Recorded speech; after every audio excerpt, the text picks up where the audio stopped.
আসসালামু আলাইকুম everyone, welcome to Nilu রসিগর। কেমন আছেন আপনারা? আশা করি ভালো আছেন। আমিও আল্লাহর রহমতে আপনাদের দোয়ায় ভালো আছি।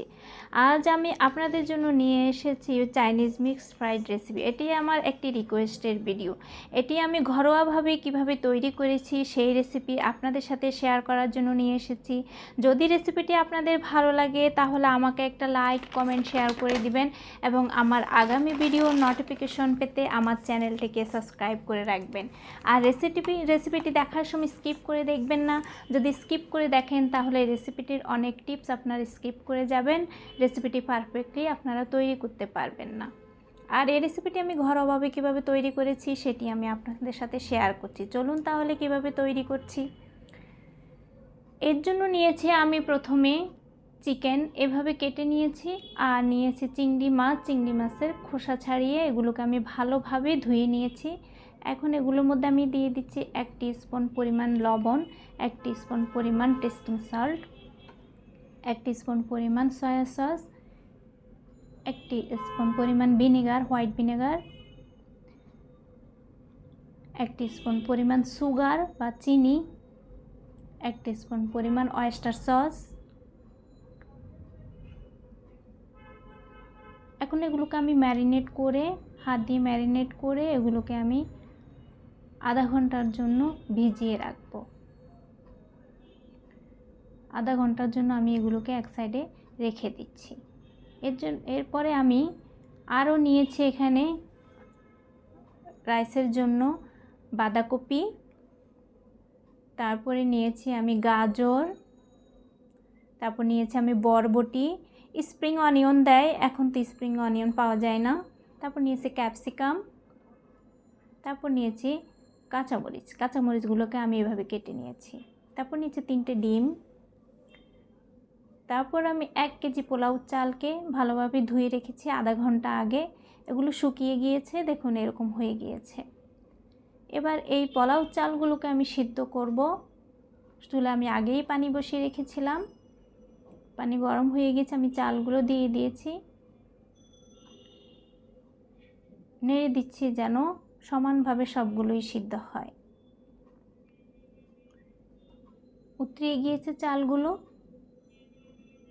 দিয়ে দিচ্ছি এই সময়ে আমি আদা এবং দারচিনি এবং এলাচি। দেখছি এগুলো সিদ্ধ হয়েছে কিনা। এগুলো 70% সিদ্ধ হলে আমি এগুলোকে নামিয়ে ফেলব। আমি স্ট্রেনারে এগুলোকে ঢেলে নিয়েছি। এখন আমি এগুলোকে পানি ঝরিয়ে নিয়েছি। মনে রাখবেন ফ্রাইড রাইসের ভাত থেকে পানি ভালোভাবে ঝরে যেতে হবে।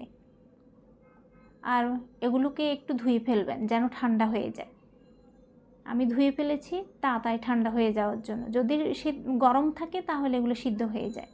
তারপরে আবারও চুলায় চলে এসেছি, দিয়ে দিছি চুলায় পরিমাণ মতো তেল। তেল গরম হয়ে গিয়েছে, আমি চুলার আঁচ একটু বাড়িয়ে দিয়েছি।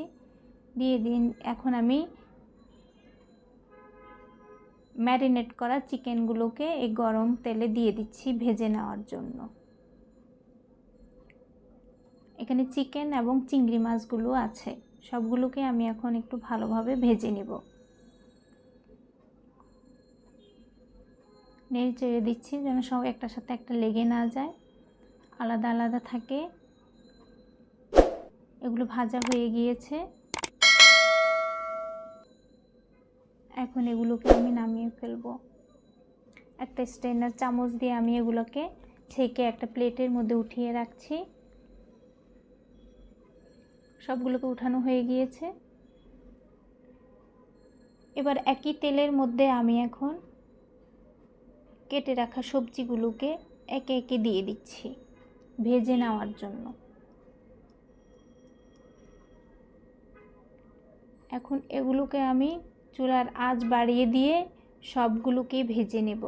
সবজি মনে রাখবেন অল্প আঁচে ভাজলে সবজি থেকে পানি সব বেরিয়ে যাবে এবং সবজির রং নষ্ট হয়ে যাবে। আমি তাই হাই ফ্লেমে এগুলোকে ভেজে নিচ্ছি। ভেজে নেওয়া হয়ে গিয়েছে, প্লেটে তুলে রেখেছি। এবার আবারও তেল দিয়ে দিচ্ছি। আমি যে 3টে ডিম নিয়েছিলাম ডিমগুলোকে ফেটিয়ে আমি এখন দিয়ে দিচ্ছি।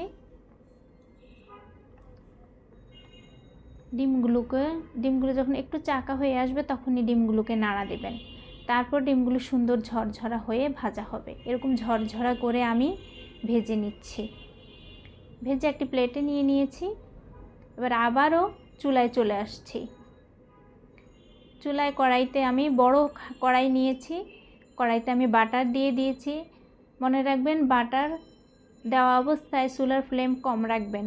বাটার যদি পুড়ে যায় তাহলে বাটার থেকে ঘিয়ের গন্ধ লাগবে। ফ্রাইড রাইস থেকে ঘিয়ের গন্ধ ভালো লাগে না, পোলাও থেকে ঘিয়ের গন্ধ ভালো লাগে। বাটার যেন পুড়ে না যায় সেজন্য আমি একটু সয়াবিন তেল দিয়ে দিয়েছি। আর সেটা গলা না অবস্থায় আমি আবারও দিয়ে দিচ্ছি পেঁয়াজ কুচি,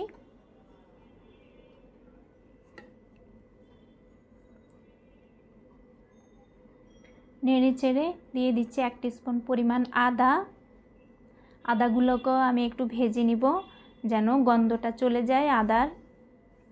বেশি দেওয়া যাবে না এখানে, আদা বেশি দিলে আপনার রাইস থেকে গন্ধ লাগবে। তারপর দিয়ে দিচ্ছি 1 টিস্পুন পরিমাণ ভিনেগার। তারপর দিয়ে দিচ্ছি 1 টিস্পুন পরিমাণ সয়া সস, 1 টিস্পুন পরিমাণ oyster সস। এগুলোকে ভালোভাবে নেড়ে নিচ্ছি। লো ফ্লেমে ভাজতে হবে, এগুলো হাই ফ্লেমে ভাজলে পুড়ে যাবে। ভেজে নিয়েছি। এবার দিয়ে দিচ্ছি ধুয়ে রাখা সেই সিদ্ধ করে রাখা রাইসগুলোকে। দিয়ে দিচ্ছি স্বাদ মতো লবণ, আমি দিচ্ছি এখানে প্রায় 1.5 টিস্পুনের মতো। দিয়ে দিচ্ছি টেস্টিং সল্ট 1 টিস্পুন পরিমাণ। দিয়ে দিচ্ছি আমি সুগার বা চিনি 1 টিস্পুন পরিমাণ। দিয়ে দিচ্ছি 1 টিস্পুন পরিমাণ গোলমরিচের গুঁড়া বা 1 টিস্পুন থেকে একটু বেশি, আপনারা আপনাদের ঝাল অনুযায়ী দেবেন। দিয়ে দিচ্ছি কেটে রাখা কাঁচামরিচগুলো। এবার এগুলোকে আমি ভালোভাবে নেড়ে ভেজে নিচ্ছি। হাই ফ্লেমে ভাজতে হবে, মনে রাখবেন। যদি হাই ফ্লেমে না ভাজেন তাহলে আপনার রাইসটা কেমন জানি নরম হয়ে যাবে, সফট হয়ে যাবে বেশি। হাই ফ্লেমে যদি ভেজে নেন তাহলে রাইসটা ভালো থাকে। আর হাই ফ্লেম অবস্থায় নাড়া বন্ধ করা যাবে না। এরপর দিয়ে দিচ্ছি আমি ভেজিটেবলগুলো। এখন আমি ভেজিটেবলগুলো দিয়েও ভালোভাবে এগুলোকে হাই ফ্লেমেই ভেজে নেব। লো ফ্লেমে ভাজতে যাবেন না। লো ফ্লেমে ভাজতে গেলে যেমন সবজি থেকে পানি বের হয়ে যাবে, তেমনি আপনার ভাতগুলো ভালো হবে না, গলে যাবে। তা হাই ফ্লেমে ভালোভাবে ভেজে নেবেন। আমি এগুলোকে ভালোভাবে ভেজে নিচ্ছি। আমার ভাজা হয়ে গিয়েছে, আমি 10 মিনিট মতো ভেজেছি। এবার এগুলোকে আমি বাটির মধ্যে নিয়ে একটা প্লেটে রেখে দেখাবো যে এগুলো পারফেক্ট হয়েছে কিনা, আর বলবো কিভাবে এগুলো বুঝবেন পারফেক্ট হয়েছে। আমি এগুলোকে একটু সমান করে বাটির মধ্যে নিয়ে নিয়েছি। এভাবে রাখার পরে বাটি যদি উপরের দিকে উঠান তাহলে ভাতের চাকা যদি ভেঙে না যায় তাহলে বুঝবেন যে আপনার রাইসটি পারফেক্ট হয়েছে। যদি ভেঙে যায় তাহলে বুঝবেন যে আপনার রাইসটি ভাজা পারফেক্ট হয়নি, আর একটু ভাজতে হবে। এবার আমি একটা প্লেটে নিয়ে এগুলোকে সার্ভ করে আপনাদেরকে দেখাচ্ছি। এই যে দেখুন, এখানে যেসব রেসিপি আছে আমি সবগুলি তৈরি করেছি, আপনাদের সাথে শেয়ার করার চেষ্টা করব।